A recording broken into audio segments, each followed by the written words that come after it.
Hello, hello, hello. Time for some overall training for something a bit more intense than breathing exercises and walking, finally. It's 6 weeks post open heart surgery, post septal myectomy, and now is the time to perform some full body workout. And what I will do, I will use a few exercises that are usually performed in the gym, but there is no problem of doing them here with a few kg dumbbells that I just got from the internet shop here in Poland. So we will use a little bit of those, a little bit of bodyweight exercises, some core workout, a very simple one, some basic exercises from Pilates. Why did I wait so long to record that video? Because of a few reasons. The first one is that in the beginning, it was not a priority to do the overall body training, maybe some gentle stretches, but in the first stages, there is not really enough energy to do so. It doesn't feel rewarding to do those things. It's obviously nice to move your arms around, to move your torso around, or hips in the degree of range of motion that is available, but it's not that rewarding. There is no feeling that I can move forward, move step by step onwards. Now, 6 weeks after the surgery, there is much more space for that. Now, time for a little confession. The first training session I tried to do 3 weeks after the surgery by using little weight, and it didn't end up well. And it's simply because there is something that surprised me, which is even some degree of inflammation in your body, even some degree of delayed onset muscle soreness, DOMS, so-called, which is just the soreness after the workout, affects the heart a lot. This first session, 3 weeks after the surgery, I did 3 sets of squats, I believe 7 repetitions. I did biceps with 2 kg dumbbells, which it theoretically is slightly too soon, but I was able to do that with no particular problem. I did 3 sets. Set is the round of a certain exercise, so if it's 5, 10, or 20 repetitions in a row, that is called set. So I did 3 sets of those, and the next day I woke up with some quads and biceps DOMS soreness, and it felt nice until I stood up from the bed and I realized that my heart is not happy at all. I felt awful for the next 2 days, which was a solid lesson. After the week, somewhere between 4th and 5th week, I got back to doing full body workouts, but only 1 set of each exercise, just to keep muscles moving, to calm down the nervous system, to keep some of my ranges of motions, to keep the joints happy, to keep my mood up, but not to get to these sensations of DOMS. Now, I don't know how long it will take me to tolerate the inflammation, to tolerate some degree of soreness. I'm not going to test that right now, so today I'm doing again 1 set of each exercises. I know it's safe for me right now. I feel much better afterwards. I feel that body is happy, it's movable, and it feels stronger as well. Even this set, if it's done well, it provides some results in that stage. So this is what I will going to do. Now, like before every video, I have to say that these exercises are working for me right now in the stage that I am in the journey. Majority of people who undergo the heart surgery, on average, they are older. So you're probably a bit older than me, most likely. There are usually some associated health problems with the heart. So what I can do right now may be harmful for someone else. For a lot of people, it can still be too much. So please don't push yourself. Listen to your body. If you have um, any concerns that it can harm you, that what I'm showing here can harm you, consult your physiotherapist or a doctor. So the overall plan, few exercises for the core. We will start with the core. We will start with the, then we will do something for the legs, and we will do something for the back and the shoulders. And that's it. Obviously, I'm wearing my stabilization here, which helps me to keep my sternum together. It decreases the amount of clicking because there is still some clicking in my sternum. Obviously, that's not a good sign if the sternum would click during any of the exercises. So I know it will not happen with those exercises that I'm doing right now, but if it will happen for you, this is not the exercise or the intensity for you right now. Now, one more important detail. I do this video for people who went through the open heart surgery, not necessarily people who train in the gym, not necessarily Pilates freaks or yoga freaks, nothing like that. So hopefully if you have a lot of experience and you will see this video, you will not be mad that I use a lot of oversimplifications, that the form, that I will not pinpoint the perfect form for a lot of exercises. That's not the goal here. The goal here is to encourage the move, to prevent the muscle loss, to create a nice foundation for later. It's not the personal trainer course or anything like that. Just simple, basic things. As you see, I look slightly different now, and it's because I didn't like the shoot of those two exercises. So one day later, I decided to reshoot that. So let's just do it. The first out of two exercises will look like that. So basically, the simplest illustration of that is this. I'm bringing my leg down, I'm bringing my leg up. But there are a few things that make this exercise much harder, maybe not really hard, but to some extent challenging.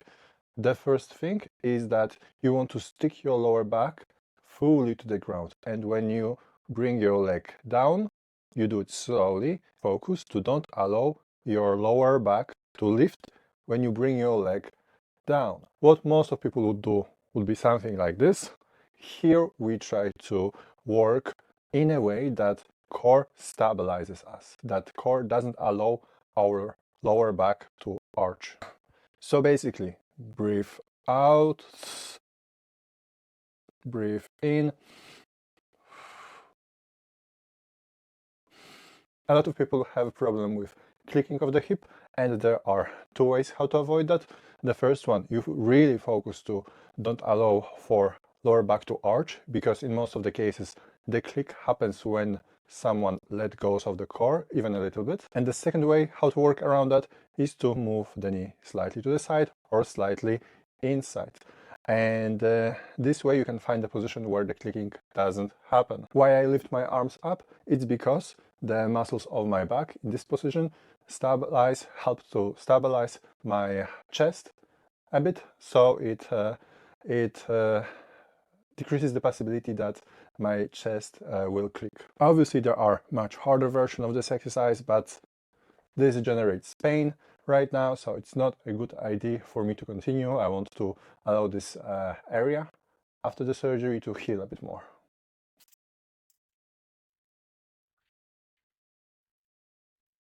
Another second exercise for the core. The first one was a bit more for the central part of the abdomen muscles. This one is more for the obliques. The starting position here is exactly the same as in previous exercise, but here we move the knee to the side and we come back with the breath in. And the rule about the lower back is the same, but here instead of arching, you will feel that the weight of the leg pulls you to the side, so it wants you to rotate, and you counter that rotation. So when you will move your leg to the side, you will start to feel those two muscles, and when you will work on the opposite side, you will feel those muscles over here. Always keep the knee more or less with the line of the hip. Try to avoid something like this or something like this.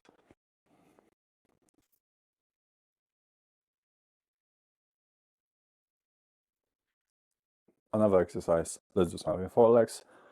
It's the most exhausting part, so we'll not do much, we'll do very basic thing, which are just squats. My feet are on the ground at all times. I don't bring my heels up.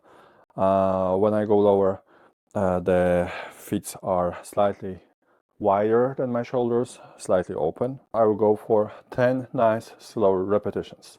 Now I can do this in full range of motion, but majority of people after the heart surgery will have to start with half squats. I would strongly recommend to start with something like this, with the attempt to sit as deep on the chair as you can. Avoid dropping on the chair like this. I will go for ass to the grass squats, so let's do it.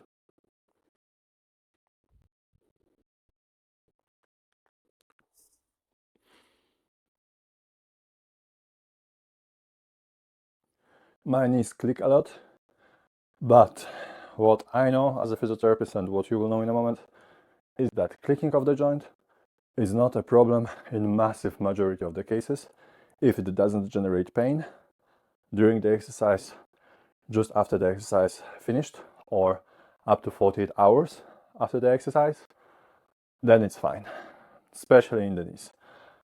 The clicking is happening due to the not enough synovium in the joint at that moment, and it's because I didn't use my knees in full range of motion for a very long period of time, and I'm sure it will disappear when I will go back to the regular trainings. If basically someone uses the knee in this range of motion throughout the day, the deepest what they do is when they sit on the toilet or when they stand up from the bed, then it's obvious that the knee doesn't have enough lubrication. But if we train regularly, the joint resiliency increases. Let's train back muscles. I got a few sets of dumbbells from for physio. To hit the back, we will do bent over rows. So the exercise will look something like this. Most of the people have problem with the position. The perfect position looks like this. How do you get there? You push your tailbone back. You push your tailbone back. Big portion of people, when they do it for the first time, they do something like this. They hunch their back, which is not optimal. It's not very convenient. What I recommend is to stand next to the wall, take half step forward, just on the length of your feet, and then push your tailbone back to the wall. And you can actually support yourself with the wall in the beginnings, just to have a nice feedback, to be sure that you're in the right position. So this is how you can do it. Another very common error is that people don't bend over enough. So they do something like this, and imagine that there is a pointer going from your sternum, and you want to point as close to the ground, as more vertically as it's possible. So let's do it with the assistance of the wall, because majority of the people will benefit from that. So I stand next to the wall, small step, my tailbone goes back, I support myself, and let's go for 20.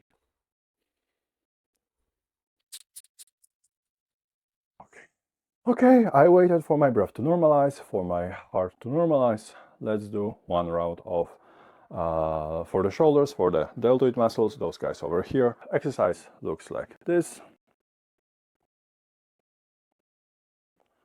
I don't push for even 90 degrees. I don't go all the way here because it doesn't feel comfortable here. It will create some pulling, so I stop a little bit lower. The most common errors are this or this. Avoid that by bringing your sternum up. You look straight, nose straight, and let's go for 20.